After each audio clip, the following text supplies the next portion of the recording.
Olá, alunos, tudo bem? Vamos para a nossa segunda etapa da nossa segunda aula. Dessa vez nós vamos tratar do período dos juízes, tá ok?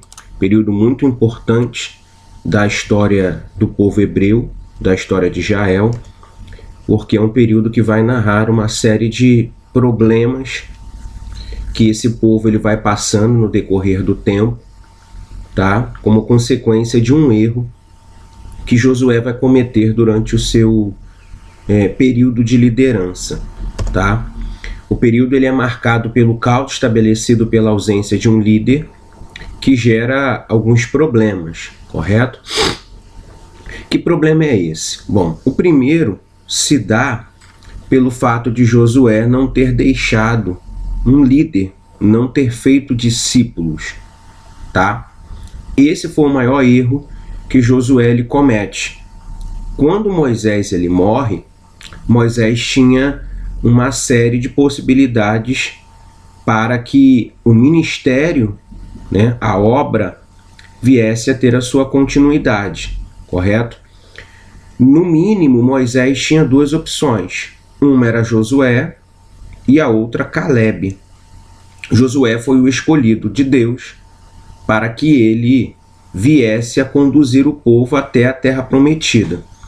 Então, de cara, você já consegue visualizar que Josué tinha um entendimento, tá? Que era necessário a existência de um líder para que esse líder viesse ser o espelho da tropa. Só que Josué morre. E o último discurso que Josué tem é que ele e a sua casa serviriam ao Senhor. Ele não faz discípulos. Ele não deixa alguém como seu sucessor. E isso gera um problema. Por quê? Porque na ausência de um sucessor, o que passou a acontecer? O povo passou a seguir o seu próprio caminho e a fazer o que achava ser o certo. Quando não se tem um líder, um cabeça, um alguém para gerir aquele ambiente, as pessoas se sentem na liberdade de executar as ações que elas entendem ser as corretas. Não que sejam certas, mas é assim que elas entendem, é dessa forma que elas visualizam, e aí cada um passa a fazer as coisas de acordo com aquilo que te proporciona facilidades ou prosperidade. Existe uma matéria na antropologia teológica que ela vai narrar claramente, tá, o período dos juízes. Ela vai trabalhar o instinto emocional, o instinto racional e o instinto do jogo, que é o intermediário. O instinto emocional, ele vai dar condições das pessoas agirem somente pela emoção. E isso é um problema, porque a emoção, ela te engana. Ela faz você ver coisas que não existem. Os seus sentimentos te conduzem para um campo, para um lado que não é racional. Em contrapartida, existe o instinto racional, que são aquelas pessoas que tomam as suas atitudes pela razão, sem a interferência da emoção, o que também é um perigo. Quando você racionaliza demais, quando você intelectualiza demais, tá? E nem sempre o certo a se fazer é aquilo a ser feito. Porque existe uma situação entre o que é certo e o que é ético, tá? E o racional, ele não vai pensar naquilo que é ético, ele vai pensar naquilo que é certo, ou seja, ele vai agir de acordo com aquilo que está escrito, tá? E isso é um problema também. Mas existe o instinto do jogo, que é o instinto intermediário. O intermediário, ele vai estabelecer normas e regras a serem seguidas. Então você é livre para agir com as suas emoções, você é livre para agir com o seu raciocínio, desde que as suas ações estejam inseridas dentro das regras daquele jogo. No caso dos juízes, eles não tinham mais como seguir as regras do jogo, porque não tinham um juiz para poder dizer para o povo o que era certo e o que era errado. Então eles faziam de acordo com aquilo que eles achavam ser o correto. Agiam pela emoção ou somente pela razão. E aí o caos se estabeleceu sobre a cidade. Outra ideia é que cada tribo considerava-se independente, ou seja, a tribo de Judá, por exemplo, tá? A tribo de Judá, ela agia independente da tribo de Efraim. Ela não pensava nos demais. Ela agia de acordo com as suas necessidades. Eu preciso disso e vou agir dessa forma, dessa maneira, independente se aquilo que eu vou fazer vai prejudicar outras tribos. Afinal de contas, a farinha é pouca e o meu pirão, ele tem que ser feito primeiro. E cada indivíduo, ele era autônomo. Ou seja, a tribo, ela era independente. Cada um fazia de acordo com aquilo que achava ser o correto. E dentro dessa tribo, existia o homem, que não tinha compromisso com a sua própria tribo. Então era como se fosse uma casa onde os habitantes não pensavam no próximo. E aí você imagina uma casa onde todo mundo olha para o seu próprio umbigo, sendo que todos moram dentro do mesmo recinto. E cada um está pensando em si mesmo. E aí entra naquele versículo bíblico que vai dizer que a casa, quando ela é dividida, ela não tem como subsistir. Daí você entende o caos que se estabelece dentro das tribos, tá? Necessitando assim da presença de uma intervenção divina por conta do pecado exacerbado desse povo. Outra ideia é que não havia unidade na obediência das leis. Bom, se não tem um líder, se cada um faz o que é certo, se cada tribo é independente, cada homem é autônomo, não tem lei, pessoal. Tá? Se não há obediência, se não há respeito mútuo entre os povos e entre o povo, não existe lei. A lei, ela vai normatizar, ela vai criar regras justamente para que cada indivíduo não faça o que quer, cada tribo não seja independente, cada um faça aquilo que acha ser o certo. Como não existia isso, a lei foi esquecida por esse povo e automaticamente o caos se estabeleceu. Porque onde não há lei, não há divisas que impedem essas pessoas de cair em um grande abismo. Segundo slide.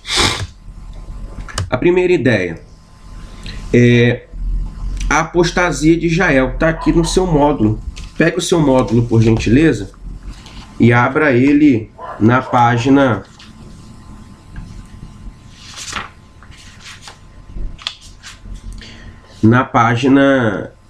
de número 21, tá? Que é o esboço de Israel, o esboço do livro de Juízes, que diz assim: podemos dividir o livro de Juízes da seguinte maneira. Primeiro, a apostasia de Israel, tá? O que era a apostasia? A apostasia não é simplesmente você se desviar da fé, tá bom? A apostasia é você se desviar da fé e passar a ser um perseguidor dela. Exemplo, hoje você é crente, está na sua igreja, cultuando a Deus, correto? E amanhã você se desvia da fé, mas continua tendo temor e tendo em autoestima aquela igreja e a fé cristã. Só que passa-se o tempo, você passa a perseguir aquela fé cristã e também aquela igreja. Logo, você se apostatou da fé. O apóstata é o desviado e o perseguidor daquilo que outrora ele acreditava ser uma verdade. Agora, esse povo de Israel, ele não somente se desviou dos caminhos de Deus, ele agora é um perseguidor daqueles que continuaram no caminho e alguém que odeia a Deus. Então, como é que pode um povo, né, que consegue visualizar a forma miraculosa que Deus tem e teve de salvá-los, de retirá-los do Egito, de abrir o Mar Vermelho, o Jordão, derrubar muralhas, agora se tornarem contrários ao próprio Deus? Assim era esse povo, tá? Difícil de acreditar, mas era dessa forma que as coisas funcionavam, tá bom? A sua apostila vai trabalhar ainda no tópico 1 da apostasia o seguinte: o povo desobedece a Deus, deixando de eliminar a idolatria, e se desvia passando a servir os deuses pagãos. O que era a idolatria de Israel? Compreendam uma coisa: o culto que era executado pelos cananeus naquela oportunidade, naquela época, né? Ele era um culto que formatava-se a Baal, né? Baal era o deus da natureza. Dentro da cultura cananeia, Baal era aquele que enviava a chuva. Haja vista que Canaã era uma terra que de fato manava leite e mel, tá? Porém, era uma terra que só conseguia produzir frutos benéficos se chovesse sobre ela. E a chuva estava condicionada à obediência a Deus. Só que os cananeus entendiam que a chuva vinha quando Deus deles, que era Baal, enviava a sua chuva. Só que a palavra Baal significa marido ou cabeça. Quando chovia em Canaã, os cananeus entendiam que Baal estava lançando o seu sêmen, ejaculando sobre a terra, tá? Então, eles serviam a esse Baal. E agora esse povo de Israel abandona a Deus para servir a Baal, que tinha essa representatividade. Olha o nível baixo, né, que esse povo chega afastando-se de Deus. Essa adoração que eles tinham a Baal envolvia muitas situações extremamente difíceis e pecaminosas, porque o culto a Baal ele era formulado com muita sexualidade. Era sexo ilícito que eles ofertavam a Baal. Era homem com homem, mulher com mulher, tá? Era crianças executando esse sexo, essa adoração sexual. Então eles subiam para os montes e lá externavam o seu prazer carnal na intenção de agradar Baal. Então, por tudo isso, por esse processo, tá? O povo de Deus ele se sente envolvido a abandonar Deus para servir a Baal, para ter sobre a sua cabeça o sêmen, para ter um Deus que ejacula sobre a cabeça deles, e para subir aos altares e para externar o seu prazer carnal na tentativa de agradar a Deus. Isso, para um povo que era extremamente carnal, gera muito prazer. E tudo que gera prazer gera vício. Esse povo agora estava viciado em servir a Baal. Estavam agora extremamente mergulhados na prática pecaminosa que afastavam eles da presença de Deus, tá bom? Outra ideia é que Deus não fecha os olhos, tá bom? E aí entra o tópico 2 aqui, que vai dizer: as servidões e os juízes libertadores, período em que Israel se torna servo de povos estrangeiros e várias ocasiões, e a cada vez é libertado por um juiz, segundo o capítulo de número 3, tá? Qual era o método que Deus utilizava para punir o povo de Israel? Enviava os seus inimigos, tá? Para quê? Para disciplinar esse povo. Lembram que quando Josué ele está prestes a falecer, ele externa uma situação. Ele vai dizer que os povos que estavam dentro de Canaã, eles não tinham sido completamente dominados. Então existiam muitos grupos, muitas tribos em Canaã que ainda serviam a outros deuses e que eram inimigos dos hebreus. Então eles deveriam estar atentos a isso. Quem é que Deus usa para poder punir o seu povo? Justamente esse grupo que não se rendeu aos hebreus, justamente esse grupo que os hebreus não tinham conseguido vencer. E se eles não conseguiram vencer, foi porque o próprio Deus não permitiu que isso acontecesse. Porque seriam essas pessoas que Deus iria utilizar para poder servir de ferramenta de punição contra o seu próprio povo. Então agora Deus pega um inimigo, traz o inimigo para o arraial do seu povo, para servir de ferramenta de punição. E quando esse povo vinha para executar a punição, eles executavam ações extremamente dolorosas. Matavam, roubavam, destruíam, arrancavam do povo de Deus toda a sua prosperidade, lançavam sobre eles impostos extremamente pesados para que eles continuassem morando na terra. Então esse povo de livre tornava-se uma vez escravo. Só que olha que interessante, ser escravos para os hebreus não era novidade, porque eles já tinham sido no Egito. Só que eles eram escravos em uma terra que não era deles. Eles eram estrangeiros no Egito. Só que agora eles eram escravos dentro de uma terra que Deus tinha dado a eles. Deus não tinha tirado a terra do povo, mas tornou eles escravos dentro de uma terra que era deles. Era como se você estivesse preso dentro da sua própria casa, uma prisão domiciliar. Você está dentro da sua casa, de um lugar que você construiu, usando os móveis que você comprou, só que a casa não é mais sua. A casa agora tem um dono. Você deixou de ser proprietário da sua própria casa para ser inquilino dela. Agora, para morar, você tem que pagar. Tudo porque você decidiu se afastar de Deus. E aí entra o quarto tópico, que é quando o povo estava no limite de um determinado sofrimento, eles resolvem clamar por misericórdia e Deus atende a esse clamor. Daí entra a ideia de misericórdia e de graça. Misericórdia é o clamor do pecador a Deus, reconhecendo seus erros, tá? Dizendo para Deus o seguinte: Senhor, eu errei e mereço ser punido, mas por favor, não me conceda aquilo que eu mereço receber. Então, quando alguém clamava por misericórdia, ele reconhecia os seus erros e pedia para que Deus não enviasse a devida punição. Quando esses clamavam por misericórdia, Deus atendia com graça. Graça significa o quê? Favor imerecido. É Deus dando para o homem aquilo que ele não merece receber. Graça é uma forma de Deus atender o clamor do homem por misericórdia.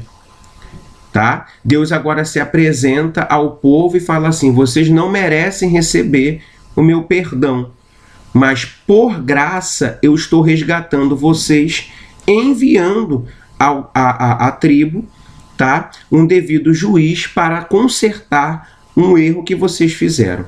Tá ok? Sigamos aí no nosso próximo slide. Quem eram os juízes? Juízes eram pessoas comuns dentre os povos que possuíam diversos tipos de qualidades diferentes, porém uma característica em comum. Eram sensíveis à voz de Deus e dispostos a resolverem problemas que eles não criaram. Os juízes não eram alguém de título ou de posse, tá? Eram homens e também mulheres que eram sensíveis à voz de Deus e estavam disponibilizando a sua vida a resolver problemas que eles não criaram. Então Deus, por meio do livro de Juízes, ele tenta mostrar para os seus leitores que Deus não está procurando, títulos em pessoas específicas. Ele está procurando pessoas que tenham em seus corações a disponibilidade de servi-lo, de fazer a sua obra, de serem enviados para poder apregoar as boas novas do seu reino. Então não é porque eu sou um pastor, um bispo, um apóstolo, que eu vou ser usado por Deus e o outro que não tem essas características não vem a ser. Não é bem assim. Deus pode olhar, tá, para alguém que tem um título e não usá-lo, e usar aquele que não tem título nenhum, mas tem um coração voltado para a obra de Deus. Lembra de Davi? Um pastor de ovelhas é escolhido em detrimento dos seus irmãos, que eram muito mais capacitados dentro do cenário de guerra, tá? Para ser o rei de Israel. E aí Deus vai lá e não usa alguém que títulos tem. Ele usa alguém que era uma pessoa comum naquela sociedade, por vezes rejeitada, porque um pastor de ovelhas era uma profissão depreciativa naquela época, tá? Muito por conta dos horários que os pastores trabalhavam. Os pastores trabalhavam na madrugada, né, durante o período da noite, e pela lei ninguém poderia trabalhar durante esse período, então os pastores eram depreciados pela sociedade. Então Deus vai lá e usa alguém sem títulos, tá bom? Então essa é a ideia do livro de Juízes. Espero ter sido produtivo e explicativo para vocês. É claro que isso é apenas um resumo, uma introdução. Vocês vão poder ter muito mais contato com as informações por meio da apostila e por meio do livro, né? Da própria Bíblia Sagrada. E agora nós vamos seguir o livro de Ruth, tá bom? Que Deus abençoe a vida dos irmãos, em nome de Jesus, amém.